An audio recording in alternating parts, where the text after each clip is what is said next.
Ser podcast.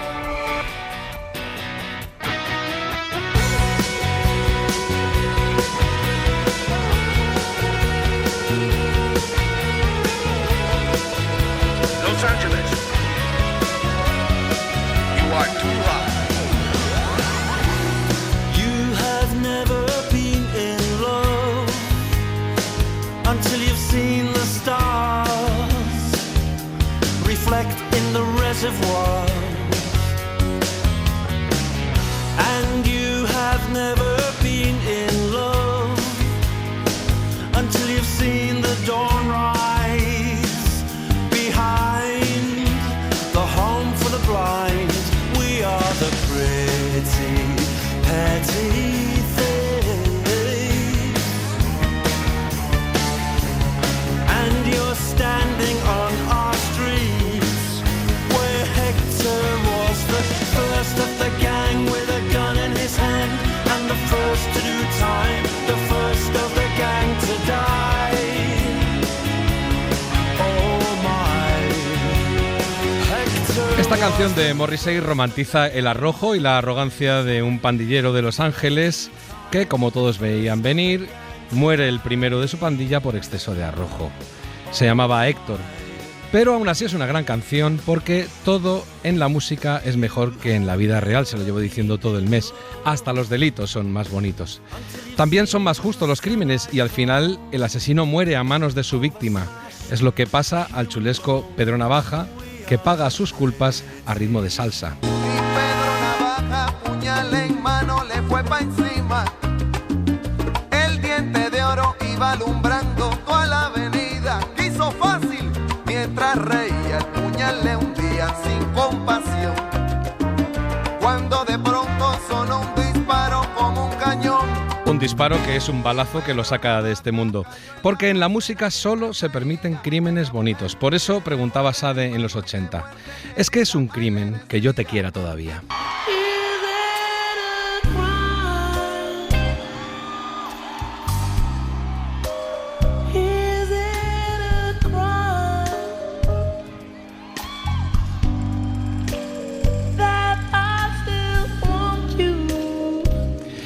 Buenas tardes y bienvenidos a La Ventana. Enseguida les hablamos de crímenes, de los feos, de los de la vida real, que no son nada poéticos, pero que es necesario conocer. Pero primero vamos a saludar, como siempre, a Matías Vallés en Radio Mallorca. Buenas tardes, Matías. Buenas tardes, Iñaki. Matías es adjunto a la dirección, del Diario de Mallorca. Y tenemos a Mariola Cubels en algún punto del mundo. ¿Cómo estás, Mariola? Estoy en el mismo punto que todo el verano, Iñaki. Esa, en el ala norte del Palacio de Buckingham. Exactamente. Hola, Matías, querido. Hola, Mariola. ¿Cuál es ese sitio? Identifica. Ese Localízate. Sitio se llama La Vall de Gallinera, es un pueblecito del interior de Alicante maravilloso, donde yo tengo una casa más maravillosa aún. Ah, fantástico. A la que estás invitado. Vaya, envidiable. Matías, ¿tú cuándo te coges vacaciones? Porque llevas chapando todo el verano aquí con nosotros. Sí, no, los fines de semana. Es la ventaja, esto también lo sabe Mariola, los que vivimos en zonas vacacionales, como Alicante, Málaga o Baleares, siempre estamos de vacaciones. Es decir, cuando te llaman de la cadena SER de Madrid, te dicen, ¿qué? De vacaciones, ¿no? Porque esto es lo que te pregunta siempre todo el mundo. Qué buena vida tenéis. Bueno, vamos a cosas un poco más difíciles. Atentos, ¿cómo se quedan si les digo que uno de los criminales más buscados en España era, hasta hace unos días, un chaval de 17 años solamente? O sea, un menor. Ese chico ha sido detenido en Guipúzcoa por ser el cabecilla en España de una red internacional que comete delitos como, atentos, sextorsión, o sea, extorsión con material íntimo, acoso organizado, distribución de material de explotación sexual infantil, inducción a las autolesiones, difusión de contenidos de violencia extrema, maltrato animal, 17 añitos, y campañas de amenazas y hostigamiento contra instituciones y entidades sociales y personas. Esta organización internacional que les digo, que se hace llamar 764, porque es el prefijo de Texas, donde nació el iniciador, captan niños y adolescentes vulnerables a los que posteriormente chantajean y maltratan. La detención de este adolescente criminal ha sido fruto de una operación conjunta entre la Ertzaintza, la policía vasca, los Mossos d'Esquadra, la policía catalana y la Guardia Civil. Enseguida vamos a hablar con un miembro del operativo que ha hecho posible esta detención, pero antes nuestro compañero Pablo Lumbreras, que ha seguido la investigación, nos da algunos detalles más. Pablo, buenas tardes. Buenas tardes, Iñaki. Cuéntanos cómo funciona un poco más esta organización. Bueno, pues la banda criminal 764 es una red extremista terrorista transnacional en la que sus integrantes utilizan las redes sociales, las aplicaciones de mensajería o chat de videojuegos para localizar a jóvenes vulnerables. El acercamiento es simple y poco sospechoso: una afición compartida, una amistad o una invitación para entrar a un grupo privado. Después la organización conseguía aislar un poco más a los menores y con ello venían los chantajes, la manipulación y la extorsión.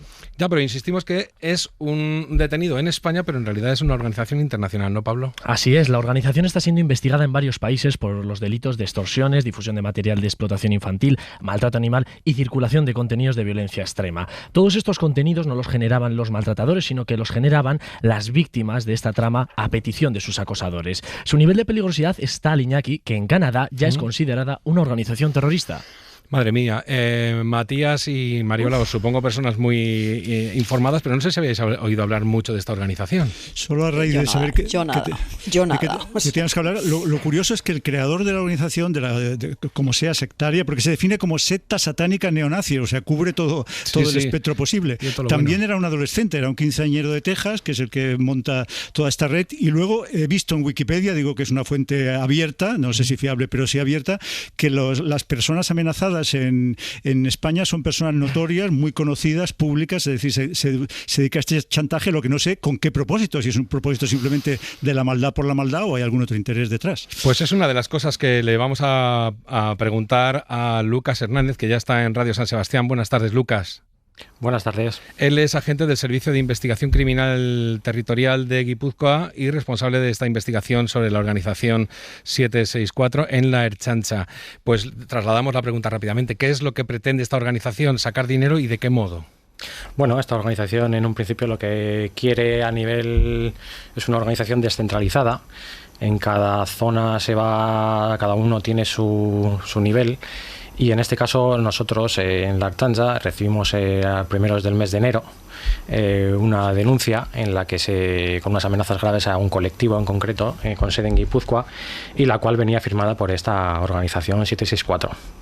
Este colectivo a nosotros nos informó sobre esta recepción del correo electrónico en el que con unas amenazas graves en las que se iba a producir unos hechos bastante graves, y desde nuestra parte policial inmediatamente procedimos, en este caso a desalojar el centro, a hacer una supervisión del mismo y también a la vez a iniciar lo que es la línea de investigación.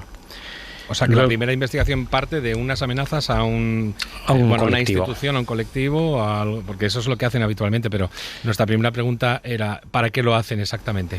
Bueno, en un principio lo hacen para tomar notoriedad sobre el propio colectivo. Son personas que quieren escalar en la organización, tener su notoriedad a nivel de internet, a nivel tener,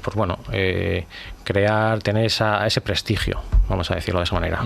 Y hemos leído y hemos visto también en la noticia que ha publicado oficialmente la Ertzaintza, que decía que buscan especialmente jóvenes y adolescentes vulnerables. ¿A qué se refieren con vulnerables? Pues normalmente son menores que se encuentran aislados, que tienen ese déficit de personalidad, que quieren lo que es tener un poco más que son más accesibles y entonces son más fáciles de manipular. Hay una cosa, Lucas, sobre este contacto.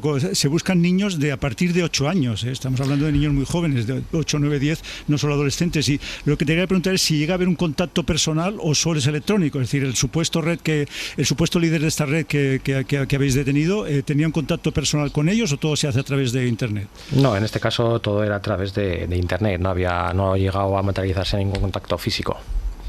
Cuando hablamos de que ellos hacen captación, también, ¿qué quiere decir? Que toman algunos que se convierten en miembros de la organización, que a su vez siguen captando a otras personas, extorsionándolas, en fin, ¿cuál es el mecanismo por el que ellos funcionan y por el cual se financian también? Porque alguna finalidad económica supongo que habrá detrás también.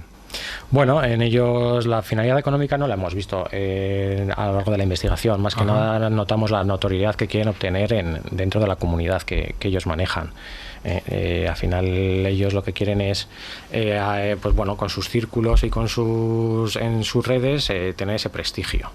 O sea, quieren, digamos, expandir su ideario a través de múltiples personas que van captando, ¿no? Eso es correcto, sí. Pablo. Ya que hablábamos un poco de cómo se organiza esta red y sobre todo cómo se comporta, yo te quería preguntar, Lucas, ¿cómo se transforma una conversación aparentemente amistosa, aparentemente normal, en una relación de chantaje y extorsión? Bueno, normalmente ese primer contacto es en unas aplicaciones de fácil acceso, tipo pues eso, TikTok, Instagram, pues salas de juegos online como Discord o Roblox, y a partir de ese primer contacto pueden intentar una relación normal, empezar unas conversaciones, luego ya empiezan a empezar lo que es una manipulación, buscando que las víctimas se alejen de otras personas o que mantengan determinadas conversaciones en secreto, ¿no? Produciéndose ya estas conversaciones, pasamos de estas primeras aplicaciones abiertas de fácil acceso ya a otro tipo de plataformas o servidores privados que ellos manejan con el fin de que esas conversaciones sean más anónimas y dificultar así lo que es que se localicen, o que la policía, en caso de que haga algún registro o demás, pueda localizarlas fácilmente. Cuando ya existe ese primer vínculo, empiezan a aparecer ya las primeras exigencias, ¿no? Las pequeñas peticiones aparentemente inofensivas, pero progresivamente van aumentando esas peticiones. ¿Y con qué les chantajean? Perdón, no sé si es con fotos de contenido íntimo. Efectivamente, primero, pues empiezan con fotos, con conversaciones que han mantenido, muchas veces ya de carácter sexual, y entonces, pues bueno, con datos que han obtenido de ellos, de las víctimas sobre ellos, o fotos o vídeos en las redes sociales, pues bueno, les empiezan a chantajear con ese tipo de material para que sigan cumpliendo sus peticiones. En estas operaciones... Lucas, sí. Perdona, Didi. No, tú. Venga, Mariola. No, lo que yo quería saber, claro, yo me había quedado en el grooming, que es esta historia del acoso y abuso online, que también se ejerce así, un poco de esa manera, con una escalada y demás, pero tú dices, Lucas, que estos chavales son vulnerables, supongo que sin tutela. ¿Qué sucede cuando se detecta? ¿A quién se va? ¿A quién...? No tiene por qué ser también, hablamos de personas vulnerables, pero bueno, al final cualquier persona, cualquier chaval que está teniendo acceso a internet, a las redes sociales y demás, pues bueno, puede encontrar en una persona de este tipo, pues bueno, esa amistad que luego ellos aprovechan para convertirlo o desarrollarlo en una manipulación y poderlo llevar a este tipo de chantajes. Matías. Has hablado de redes sociales y plataformas, y habitualmente las fuerzas policiales en España y en todo el mundo se quejan de la falta de colaboración de estas entidades. ¿Han colaborado con vosotros en esta investigación? Bueno, han colaborado, lo que sí tenemos el problema de que muchas de estas plataformas y redes sociales tienen sedes en ciertos países que la colaboración judicial o policial es prácticamente nula. Entonces nos encontramos contra este tipo de impedimentos que, pues bueno, los autores tienen un fácil acceso a ese tipo de plataformas o a ese tipo de comunidades, pero nosotros a la información que albergan esos servidores o a esa información no tenemos acceso. Entonces nos dificulta enormemente la labor nuestra. Cuando la gente que nos esté oyendo, que tenga un adolescente en casa o alguien, bueno, pues eso, que haga un tipo de uso intensivo de las distintas ventanas de Internet, ¿cuál sería el primer momento de alarma en el que tenemos que decir, aquí le está pasando algo a mi hijo? Ya sea por esta organización o por otra, pero específicamente no sé si esta organización funciona de un modo y en unos lugares concretos. Bueno, no funciona en unos lugares concretos. Pueden, ya lo he comentado, pueden iniciarse, pues bueno, a través de plataformas de juegos o Discord o plataformas de este estilo, en las que hay salones con muchas personas y ahí se pueden camuflar tranquilamente. Las primeras señales que podemos notar sobre este tipo de comportamiento de un menor, pues bueno, pueden ser mayor aislamiento, ansiedad, cambios de humor, un secretismo excesivo con los teléfonos móviles o el ordenador, y también debemos prestar atención si aparecen contactos con desconocidos, ¿no? Pues bueno, si supervisamos sus conversaciones y vemos que de repente ha aparecido una persona que no vemos que no es de su círculo o más, pues bueno, ya podemos ponernos en alerta. Dos de los delitos de los que acuséis al menor detenido es de hacer doxing y swatting. ¿En qué consisten estas dos técnicas? ¿Cómo hacen esta manipulación de los menores con estas dos técnicas? Bueno, el doxing, como hemos comentado al principio, consiste en obtener y divulgar datos personales de las víctimas, el dónde vive, el colegio al que va, los grupos de amigos, con el fin de que consiste en tener esa información y así mostrarle que sabe cosas de él y así tener nuevas formas de poder acosarle. Y ya respecto al swatting, en términos generales, consistiría en provocar una intervención policial. Es decir, en este caso nosotros, se recibe una comunicación diciendo que el autor de esos correos electrónicos ha sido X persona. Pues bueno, al final primera intervención policial se va a centrar sobre esa persona, se va a investigarle o se puede llegar incluso a poder detenerle, y es una práctica especialmente peligrosa porque convierte una amenaza que nace en Internet en una situación real en la calle, pudiendo ser un peligro para la víctima en este caso. Aparte lo utilizan ellos mismos como un método de acoso. En vez de ir yo, mando a la policía. Efectivamente, al final consiste en eso, en decirle, yo tengo el poder sobre ti, que en caso de que no sigas creando ese contenido o haciendo lo que yo te digo, puedo generar este tipo de represalias. Porque al final, claro, con estas técnicas les sirve para que los menores puedan hacer todos esos delitos de los cuales hemos hablado al principio. ¿Qué les obligaban a realizar con estas técnicas? Bueno, este tipo de redes lo que frecuentemente buscan es el tener el control de ellos. Pues bueno, como os habéis comentado, lo que es el material, pues material de contenido sexual, que se puedan autolesionarse, que puedan grabarse haciendo algún tipo de maltrato animal, incluso había en países que pueden llegar a solicitarles que hagan actos contra terceras personas. ¿Los han declarado organización terrorista en Canadá porque han hecho algo especialmente grave allí o porque simplemente su consideración policial ha sido esa para prevenir? Bueno, a nivel internacional han sucedido hechos bastante graves. Este tipo de organizaciones están vinculadas con tiroteos en colegios, están vinculadas con, pues bueno, con actos de vandalismo contra terceras personas. Se ha considerado ya una organización criminal en Canadá. La dificultad muchas veces en estas investigaciones para la policía es la prueba, ¿no? Tener la prueba, porque alguien puede decir, bueno, esto es una broma, yo solo dije, era un juego, era una forma de comunicación. En este caso está bien atado, en el caso de la 764 en España. En este caso de la investigación que hemos desarrollado nosotros, sí queda acreditado lo que es que el autor material de ese envío de esos correos electrónicos que le atribuimos nosotros está acreditado. Luego hay que ver toda la información que hemos obtenido, estamos analizándola para ver lo que hay detrás de todo. Si uno encuentra en el teléfono de un hijo suyo, o el propio hijo encuentra, bueno, le han empezado a mandar este tipo de extorsiones y este tipo de operaciones de control, ¿qué tiene que hacer inmediatamente? ¿Bloquear al agresor o, para no levantar la liebre, guarda las conversaciones, deja abierta la comunicación y acude a la policía para que no esté prevenido? Bueno, lo primero que hay que hacer es cortar la comunicación con esta persona, que es la que les está presionando o amenazando, y luego para que dejen de cumplir las nuevas exigencias, y luego, como has comentado, pues bueno, comentárselo a algún familiar, a los profesores, o acudir directamente a lo que es a la policía. Nunca hay que borrar lo que son los datos que se han intercambiado, más que nada, sobre todo porque es información importantísima para nosotros para poder realizar la investigación. La proliferación de estas conductas, ha dicho Iñaki la frase clave, acude a la policía, pero ¿la policía da abasto o está superada actualmente por el número de iniciativas de este tipo?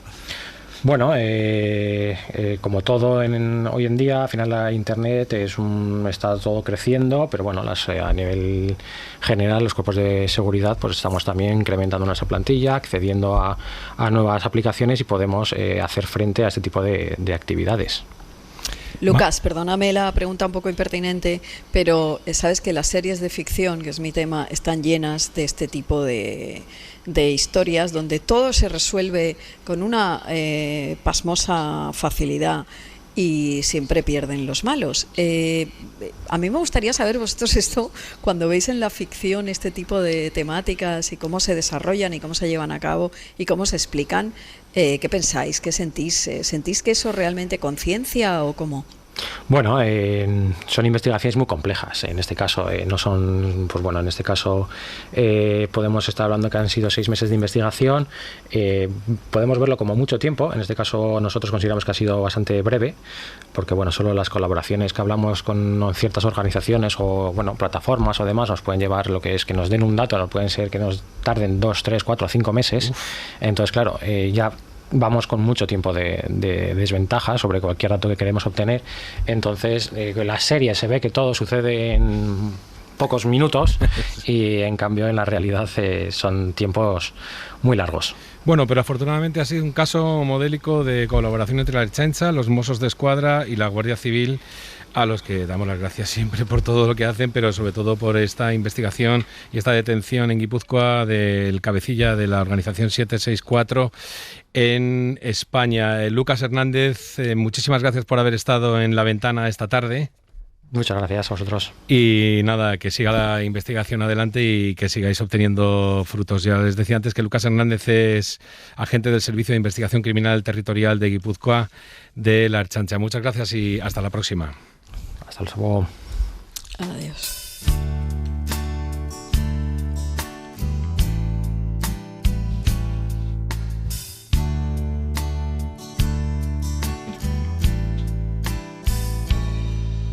Sorry, Atentos a la letra de esta canción. all that you can say. Years gone by and still words don't come easily. Like sorry, like sorry. Está diciendo sorry, o sea, perdón. Esta es Tracy Chapman. Conocíais esta canción, ¿verdad, Matías y Mariola? Sí, un clásico. Sí. Bueno, es que nosotros en La Ventana debemos tener una mirada un poco extraña, pero lo que más nos ha asombrado, el gran hito desde que empezó toda la crisis de Ceuta, y ustedes van a entender que esto es una especie de juego, pero realmente nos ha chocado, es que alguien hoy por fin ha dicho perdón. La ministra de Defensa, Margarita Robles, ha pedido disculpas a los ceutíes que se han sentido abandonados o insuficientemente acompañados. Quiero pedir disculpas a todos aquellos que puedan haberse sentido o que incluso hoy sigan sintiéndose abandonados o no suficientemente acompañados. Su angustia es también nuestra angustia porque somos, ante todo, seres humanos. Una cosa increíble, un político pidiendo disculpas, en contraposición a esto que oímos ayer a la presidenta de la Comunidad de Madrid, Isabel Díaz Ayuso, sobre el famoso asunto del ático. Yo me planteo que no se puede estirar más este chicle, por más que volvamos otra vez, una y otra vez a preguntar lo mismo. Y le preguntan a Feijóo y como Feijóo contesta, yo respondo porque el otro contesta y no podemos tirar así hasta junio del año que viene, que es lo que me veo. Está en venta, chao pescado, está en venta, es que ya no se puede hacer mucho más. O sea, disculpas contra escaqueos. No sé qué os ha parecido la jugada de unos y de una y de otra. Bueno, en Ayuso lo que hay es un desafío a Feijóo, porque ¿por qué cita a Feijóo? Mucha gente le ha acusado de látigo, yo el primero, y ella se fija en Feijóo, por tanto es un desafío a Feijóo. Por supuesto, nunca va a reconocer un error, porque eso está en su naturaleza. También hay una cosa curiosa, cuando he escuchado lo que has puesto de la ministra Margarita Robles, dice, disculpa a quien se haya ofendido, que es otro clásico, ¿no? A quien yo insulto a alguien, digo, bueno, quienes se hayan podido sentir ofendidos, pues yo les pido disculpas. Y luego hay otra cosa, que es que para mí la frase central del discurso, ¿no?, de la intervención en el Congreso de la ministra ha sido lo sucedido no puede volver a ocurrir, lo sucedido en Ceuta no puede volver a ocurrir, que se parece mucho a no volver a ocurrir famoso de un antiguo rey de España.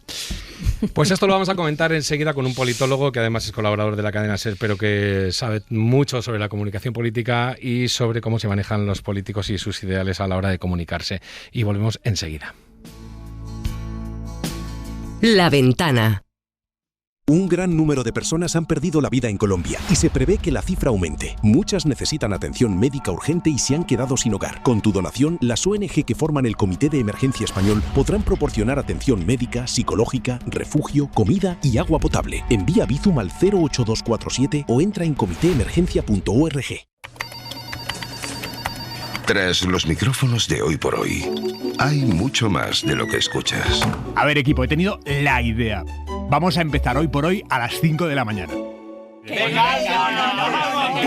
Aimar Bretos y todo el equipo trabajando en verano para dártelo todo en una nueva temporada. El 31 de agosto a partir de las 6 de la mañana, Aimar Bretos en Hoy por Hoy. Nueva temporada en la SER.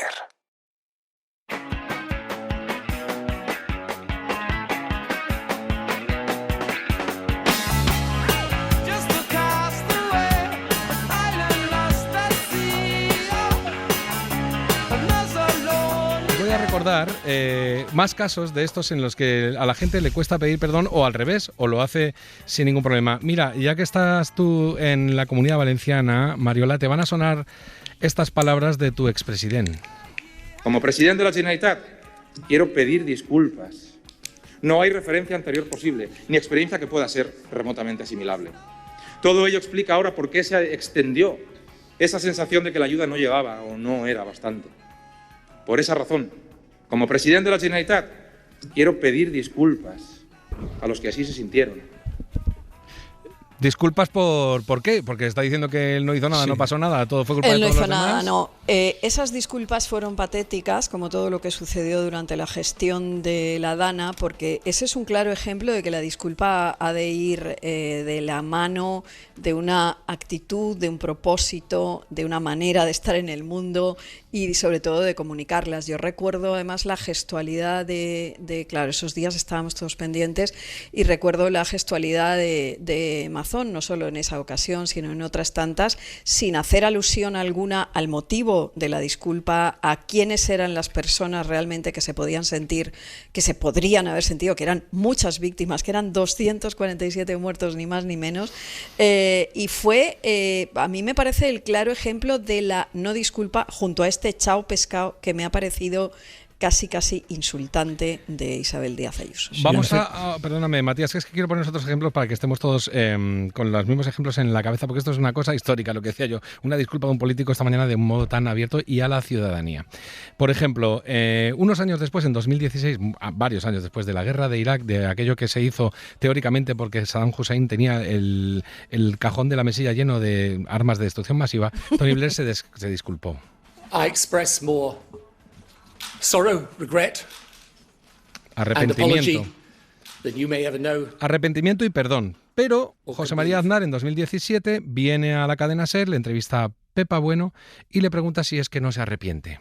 Se disculpa, tiene remordimientos por dar apoyo a aquella guerra que dejó, según Bush, al país en manos del terrorismo sectario. No voy a pedir disculpas por defender el interés nacional de España, lo he dicho muchas veces y lo voy a defender ahora. El interés nacional de España pasaba por no dejar a los Estados Unidos solos en esa situación, por no abandonar la política atlántica y fortalecer la política atlántica. Me acompañaron en esa decisión 18 países europeos y por lo tanto no voy a pedir disculpas por eso. Toma, ahí lo tenéis. Pues ahora, venga. No, a mí me dijo Aznar en una entrevista que Irak está mejor ahora que con Saddam, por tanto, pues que había sido un éxito la guerra. Ni en Estados Unidos lo mantienen, pero estamos con el mismo caso de Ayuso. Y también te digo que Tony Blair, lo que has dado, el sorrow, tristeza, regret, arrepentimiento, apology, perdón, pero vamos, es el estilo Tony Blair. Es decir, si lo queréis y si os va bien, pues ya lo tenéis. Porque vamos a ver, la confesión, es muy importante lo que está resaltando, de verdad, os da una clave de esta mañana de Margarita Robles, que es pedir disculpas, pero para que la confesión sea un atenuante en lo penal, ha de ser veraz, ha de asumir la responsabilidad de lo que ha ocurrido íntegramente y aportar datos detallados y veraces de lo que ha ocurrido. Y toda esta segunda parte de la disculpa, vamos a decir que no ha estado tan ahí. Se parece un poco a lo que hizo cuando a Ronald Reagan lo pillan en el Irán Contra, que es una cosa que debió haber ocasionado su destitución. Dijo, se han cometido errores. Bueno, pues sí, se han cometido, pero ¿quién los ha cometido? ¿Dónde los ha cometido? ¿En dónde están los culpables? ¿Qué responsabilidades se van a asumir? Y esto no ha estado para mí en Margarita Robles, y en Mazón, ni se lo planteaba, por supuesto. Bueno, dejadme que salude por fin, ya está con nosotros Pablo Simón, que decía que es profesor de Ciencia Política en la Universidad Carlos III. Buenas tardes, Pablo. Hola, buenas tardes, y empiezo pidiéndoos disculpas y perdón porque se ha caído la llamada antes. No te preocupes. Si alguien se ha podido sentir ofendido por este hecho, le pido disculpas. Alguien te ha cortado el cable de una organización criminal. Porque, oye, estabas oyendo, supongo, la conversación que estábamos teniendo. Estábamos hablando de disculpas sinceras, disculpas insinceras, o directamente no me arrepiento de cosas clamorosamente que venían de una mentira, como la guerra de Irak. En fin, ¿cómo es el precio que uno paga por no pedir disculpas y si realmente alguna vez se paga algún precio? Bueno, en términos políticos, los estudios que tenemos de psicología política sobre esta cuestión nos dicen que tenemos que distinguir dos partes en el perdón. La primera es que cuando un político pide perdón está reconociendo unos hechos, es decir, este es el primer elemento fundamental.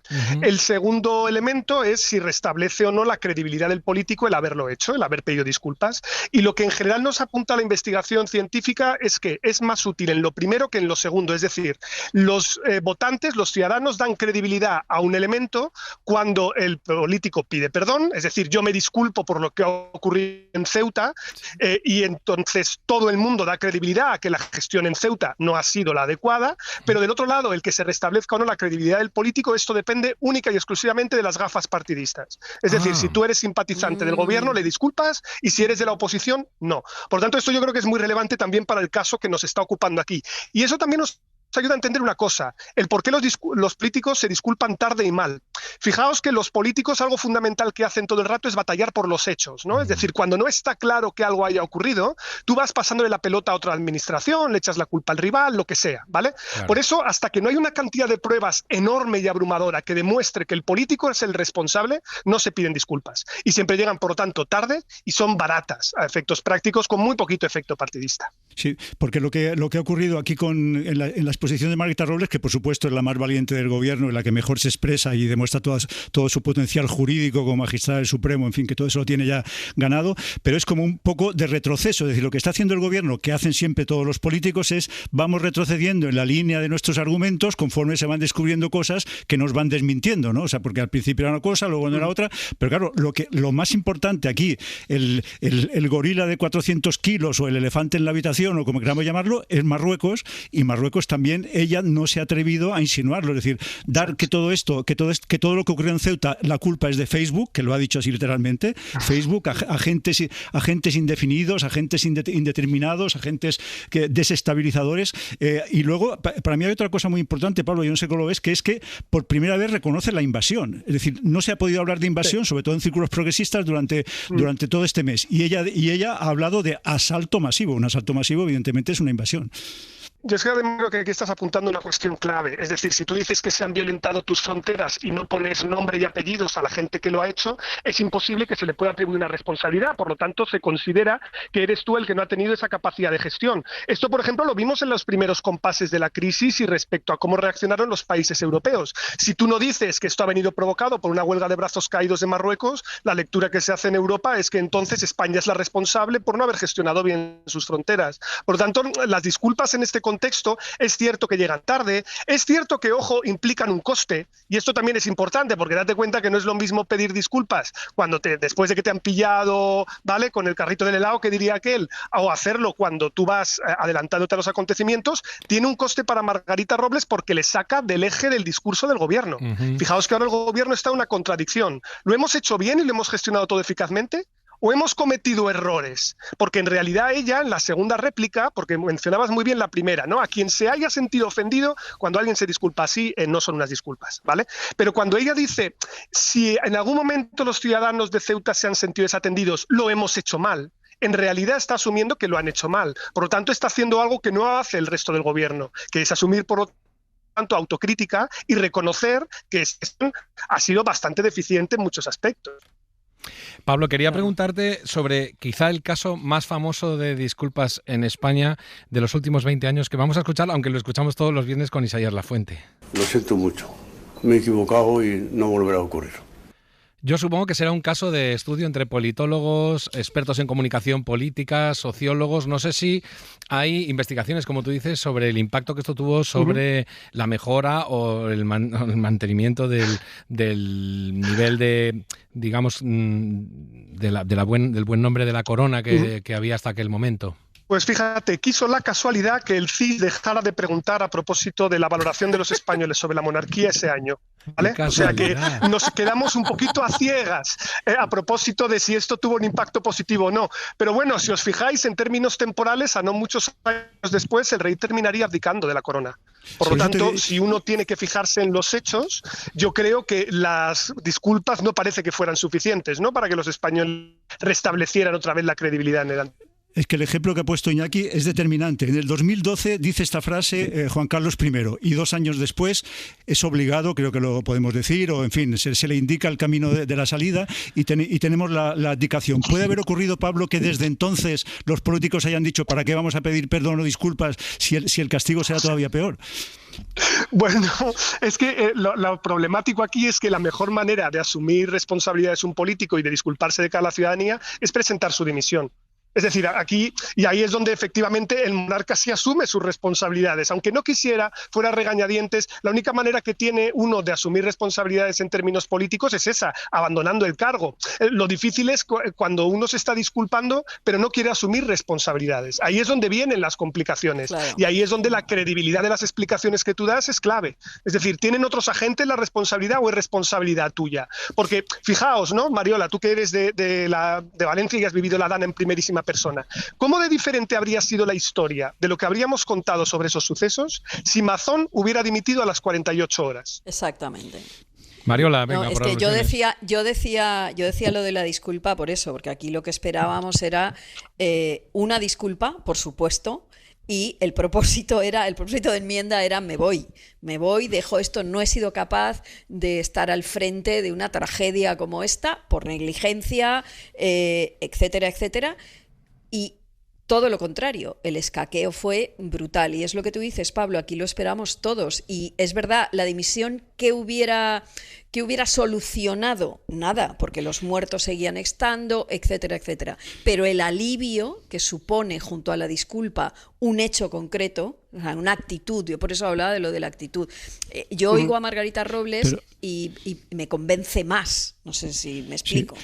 Pero Mazón es que lo tiene más difícil porque no tiene que pedir disculpas, es que no estaba. O sea, esto no penalmente, sí, claro, que me es igual. Sí, esto es un crimen político de los más graves que se han cometido en España. No solo esto, sino que luego cuando lo absuelve, cuando dicen que no puede imputarlo, me parece que es el Tribunal Superior, lo que está empleando es el argumento de que estaba en el Ventorro como argumento absolutorio. ¿Cómo vamos a culpar a Mazón que ni siquiera estaba allí? Y esto ahora, yo os replanteo la pregunta, tanto a ti, Mariola, que estás sobre el terreno, como a Pablo. ¿Le va a costar, va a pagar esto el PP la factura, es decir, las próximas elecciones autonómicas que son de aquí a un año, o se ha borrado? Esta es la pregunta que llevamos haciéndonos los valencianos desde que pasó la Dana. Sí. Yo no tengo una respuesta. Pablo, a lo mejor sí. Vamos otra vez con... A las encuestas dicen empate de bloques, ¿eh? O sea, quiero decir que está en el canto de un duro. Están por ahí. Bueno, quería recordaros otra ministra de Defensa que pidió permiso, pero nada menos que 14 años después del hecho. O sea, os recuerdo el Yak 42, aquel avión militar que se estrelló y del que hubo todo tipo de opacidades y de obstrucciones a las identificaciones, en fin, es largo de contar. Pero Federico Trillo en su momento, por supuesto, que era el ministro, dijo que yo aquí no tengo ni nada que ver, yo todo fantástico, y 14 años después, María Dolores de Cospedal, que entonces era ministra de Defensa, en 2017 dice esto. Yo no tengo ningún problema y desde luego entre mis muchos defectos la soberbia no está. De pedir perdón en nombre del Estado por no haber reconocido con anterioridad esta responsabilidad patrimonial del Estado, esta responsabilidad del Estado a los familiares de las víctimas. Pablo, esto es la modalidad de pedir perdón porque me sale gratis. Claro, pedir perdón en diferido, pero aquí lo importante es que cuando uno presenta sus disculpas tiene que ir acompañado no solo de un coste, sino también de una reparación. Esto para mí es fundamental, porque a efectos prácticos si no se queda operando en el vacío. Cuando hablamos de estos casos concretos, o por ejemplo, cuando hablamos de esos grandes perdones, ¿no?, que se dice, España tiene que pedir perdón a México, ¿no?, y hemos tenido también aquí nuestra polémica por las invasiones y por el descubrimiento colonial, etcétera, etcétera. Claro, evidentemente tú no puedes reparar aquello que ocurrió en el pasado, pero tú sí puedes reparar en el presente las consecuencias que tiene eso, facilitando la buena vecindad, la cooperación y los derechos de las personas que son descendientes de pueblos que tienen un vínculo histórico con nosotros. Pues aquí ocurre exactamente lo mismo. Las personas que fueron víctimas y familiares del Yak 42 no solo quieren ese reconocimiento, quieren también reparación, y esa reparación tiene que ser moral, ética, pero evidentemente también económica. Pues Pablo Simón, nosotros nos disculpamos por haberte estropeado un poquito la siesta y un poquito las vacaciones esta última semana de agosto, y te damos las gracias por haber estado en La Ventana. A vosotros, un placer. Un abrazo muy fuerte. Beso. Ya saben que Pablo Simón es profesor de Ciencia Política en la Universidad Carlos III, y ya está aquí nuestra amiga Albanta San Román. Mujer refranera, mujer puñetera. Con Albanta San Román. Hay un hombre que existe y persiste y que vive muy cerca de casa. Albanta, buenas tardes. Buenas tardes, ¿cómo estás, Iñaki? Yo muy bien, muy contento, pero también muy triste porque es la última vez que nos vamos a encontrar, por lo menos en esta etapa, hablando de refranes, de esos refranes que nos trae Albanta siempre y que nos causan a la vez risa, pero luego nos hacen reflexionar de cosas bastante profundas del día a día. Hoy has traído también un juguete, un artefacto que puede estallarnos en las manos rápidamente. He traído uno bueno de mis favoritos, del refranero puro, porque Matías me decía el otro día que siempre buscaba en el Quijote, en Quevedo. Hoy traigo algo del refranero popular, que es Don sin din, cojones en latín. Bueno, yo no lo había oído jamás y me encanta. Pues, ya he visto la explicación, porque no tenía hay ni versiones idea. más suaves, ¿eh? Sí, podríamos hacer una versión family friendly, ¿no? Don sin din, patatas en latín, Bueno. puñetas. No, hombre, nada. No, pero aquí vamos con todo. Vamos con todo. Bueno, y exactamente qué quería decir aquello, ¿cuál es el origen? Pues vamos a ponernos un poco refraneros porque vamos a explicar el refrán, y es que el din hace alusión al dinerito, ¿no? Ujú. A la chela, a la moneda, y el don es el tratamiento que antiguamente estaba asociado pues al rango, a la posición social, a la nobleza, esa aspiración de alguna manera. Entonces este refrán lo que vendría a decir es que mucho don, muchas promesas sin din, sin dinerito del bueno, pues pamplinas en latín o en el idioma que sea. Y es verdad que esto me gusta mucho porque creo que resume algo que está pasando todavía hoy en día, que es que hay profesiones en las que tener talento, tener formación, tener un título no significa necesariamente que puedas vivir de ello. Porque, ¿qué pasa cuando tienes un don pero no tienes el din? Iñaki, ¿qué pasa? Pues no sé. Que estás bien jodido. Iñaki no lo sabe, Está porque bien Iñaki tiene jodido. las dos cosas. Iñaki tiene las dos cosas. Exactamente, tengo las dos cosas. Efectivamente está bien jodido. Hoy estamos un poco francinos en el lenguaje, pero la verdad es que Es que yo no sobra. sé si esto os habrá pasado a vosotros, pero a mí 1000 millones de veces, con mi currículum, con al final experiencia, llegas a un lugar, te ofrecen un trabajo y te dicen, oye, mira, es que no podemos pagarte, pero te vamos a ofrecer visibilidad. Su currículum dice, aparte de que ella es maravillosa como compañera aquí, colaboradora, es presentadora del podcast Keep It Cutre, que hay que escucharlo, Sí. creadora de contenido, es Sí. escritora, Albanta, y aún así tiene que andar pidiendo que le paguen por trabajar. Qué cosa tan exótica, la de la palabra mágica. Sí, además yo he ido alguna vez a Hacienda y les he dicho, oye, la trimestral este año me la podéis cobrar en visibilidad, y por lo que sea te dicen que no, ¿eh? ¿Qué carácter tiene No esa gente? aceptan ni para el alquiler, nada, la visibilidad, y además siento que esto solo ocurre en algunos sectores, no en todos, ¿no? Completamente. Todavía hay un ejemplo peor. Dice, para ti no te cuesta nada escribir 2 folios. Me escribe 2 folios y gratis, porque esto lo hace cualquiera. esto sí no es nada. No te corrijo, evidentemente, te discrepo una cosa, Albanta, y es que dices que todavía está vigente. No, yo creo que hoy está vigente sobre todo en un fenómeno que ya ha salido varias veces hoy, que son las redes sociales. ¿Quién trabaja en las redes sociales? Pues quienes colaboran gratuitamente en ello, a cambio de likes, a cambio de una supuesta influencia, pero desde luego no del premio económico que se lo llevan terceros. Sí, pero Sí, lo que pasa es que hay una diferencia, perdona, en eso de las redes sociales, que sabía que el tema iba a salir, y es que ahí hay una parte voluntaria de las personas que deciden de una manera individual estar ahí, crear sus propios contenidos y pensar que eso les puede beneficiar en el futuro. Lo que apunta Alba es una empresa, alguien ajeno a ti, que te dice, trabaja para mí, trabaja gratis y yo te voy a dar la posibilidad, puesto que estás albergado en mi plataforma, en mi cadena, en lo que sea, de ser más visible. Quiero decir, yo diferenciaría esas dos cosas. Ahora nos va a hacer debatir un poco Albanta, pero primero vamos a dejar que termine el planteamiento. Ella estaba diciendo eso de que a ver si le pagan con visibilidad, que es fantástico, pero eso no se lo pediría nadie al policía con el que hemos hablado antes, a un gestor, a un ingeniero que trabajase sin cobrar. No, esto ocurre pues en el periodismo, en la comunicación, en la cultura, en el arte, en la música, en el diseño, en la fotografía, en el audiovisual. Al final, profesiones en las que se utiliza mucho la palabra oportunidad, porque tienen que ver, creo, un poco con la vocación. Y yo quiero decir desde aquí que la oportunidad es el opio del pueblo. Hay que terminar con esto.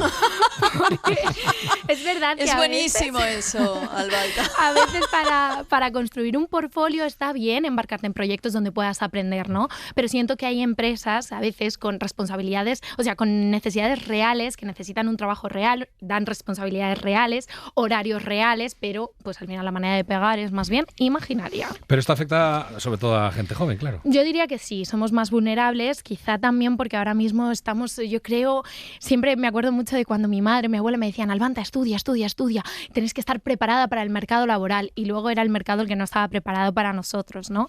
Entonces estamos todos buscando oportunidades y la gente joven es la que de alguna manera hace este tipo de esfuerzos más para conseguir entrar un poquito en esa grieta. Albanta San Román se queda aquí, por supuesto, Matías y Mariola también, porque vamos un poquito a publicidad y enseguida volvemos porque tenemos que hacer el debate. Es una lata el trabajar. Todos los días te tienes que levantar.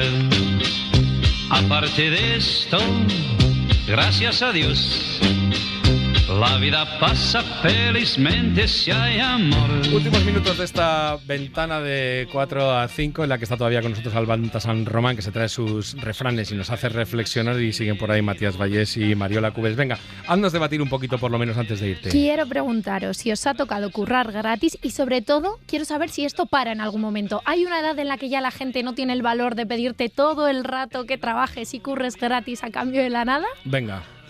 Yo te quiero explicar, Albanta, por qué lo hacíamos, ¿no? Desde la crisis generacional. Es una explotación sangrante, trabajar sin cobrar, en fin, es totalmente injustificable. Ahora, lo que te decían en los 80-90 es, vas a trabajar un año gratis y de aquí a 10 años te comprarás un piso. Y así cambia la perspectiva. ¿Sabes lo que te quiero decir? Es decir, tú tenías una cierta esperanza de que eso funcionara. Hoy, evidentemente, ya no es así, es decir, vas a trabajar gratis indefinidamente, pero lo que yo veo es que las nuevas generaciones lo que han rebajado es decir, no me pagas, pues mi compromiso desciende proporcionalmente. Y entonces la vinculación que tienen con el trabajo, con la empresa, con la profesión en concreto, es mucho más débil que lo que se solía decir en nuestros tiempos. Mariola Cubes, ¿tú has currado hasta muy tarde, digamos, gratis? Yo no he trabajado gratis nunca. Ni siquiera en tus principios. No. Qué gusto. Yo empecé de prácticas pagadas. Es todo lo que puedo decir. Muy bien. Dile al mayordomo que te traiga otro té. No, pero he de deciros a todos que hay algo que sí que, claro, ya cuando estás como, digamos, un poco más consolidada, las ofertas siguen existiendo, es decir, gente que yo, por ejemplo, ahora que soy autónoma y he sido asalariada muchísimos años, ahora que no como Matías, ¿no? Que Matías es una persona asalariada de verdad, pero yo que ahora soy autónoma sí que te llegan ofertas, y yo, por ejemplo, he desarrollado una cosa que me dijo una asesora de internet, que es cuando alguien te dice, oye, por favor, ¿moderarías esta mesa redonda tal día, no sé qué, no sé cuántos? Y no te dice te vamos a pagar tanto, pero tampoco te dice no te vamos a pagar.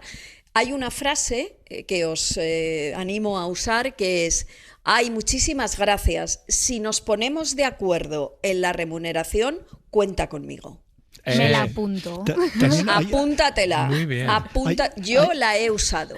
Hay un elemento de seducción que es, Iñaki, inflar el currículum. Uno de los sectores que no ha citado Albanta es el de restauración, donde esto ocurre. Es decir, haces un stage en tal restaurante con 2 estrellas Michelin, con 3 estrellas Michelin, y piensas en tu futuro. Porque yo la pregunta que te hago en lo que tú decías, Mariola, es: ¿tú entrevistarías gratis al Pacino, por ejemplo? Te dicen, vas a entrevistar gratis al Pacino. ¿Qué harías?